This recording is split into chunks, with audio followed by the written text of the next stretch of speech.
નીતિન ગડકરીને પત્ર લખ્યો છે। ગુજરાતમાં હાઈવે પર થતા અકસ્માત મુદ્દે પત્ર લખાયો। હાઈવે પર અકસ્માતના આંકડામાં વધારો થયો છે। ભારે વાહનના નિયમોનું પાલન ન કરતા હોવાની પણ ફરિયાદ કરી। ભારે વાહનને કારણે અન્ય વાહન ચાલકોને તકલીફ થતી હોવાની રાવ। ઓવરટેક કરવામાં અકસ્માત થતા હોવાનો પણ પત્રમાં ઉલ્લેખ છે। વર્ષ 2022માં ટ્રકથી 645 અને બસથી 120 લોકોના મોત થયા। ટ્રાફિકના નિયમોનું ઉલ્લંઘન કરતા ભારે વાહનો દંડાય તેવી રજૂઆત કરાઈ છે।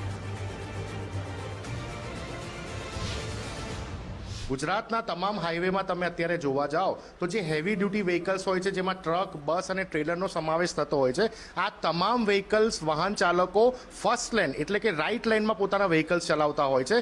ક્યારે પણ એમના વ્હીકલ લેફ્ટ સાઈડમાં નથી હોતા। જે રાઈટ લેન અને ફર્સ્ટ લેન હોય છે એ હંમેશા ઓવરટેકિંગ લેન હોય છે, અને એ ઓવરટેકિંગ કર્યા પછી ફરી વખત પરત વાહન ચાલકે લેફ્ટ સાઈડની લેનમાં આવી જવાનું હોય, પછી એ 4 લેનનો હાઈવે હોય કે 6 લેનનો હાઈવે હોય। પરંતુ અમદાવાદ વડોદરાનો એક્સપ્રેસ હાઈવે હોય કે NH48 હોય કે કોઈ પણ રાજકીય ધોરીમાર્ગ હોય, તમે તમામ જગ્યા ઉપર જો તો હેવી ડ્યુટી વ્હીકલ્સ જે લેફ્ટ સાઈડ પરમેનન્ટ બેઝિસ ઉપર ચલાવતા હોય છે, એના કારણે લેફ્ટ સાઈડથી જે ઓવરટેકિંગ કરવાની પરિસ્થિતિનું નિર્માણ સામાન્ય આમ જનતાને થતી હોય છે, એમાં કન્ફ્યુઝન નડે છે અને ખૂબ જ મોટા અકસ્માતો નડતા હોય છે।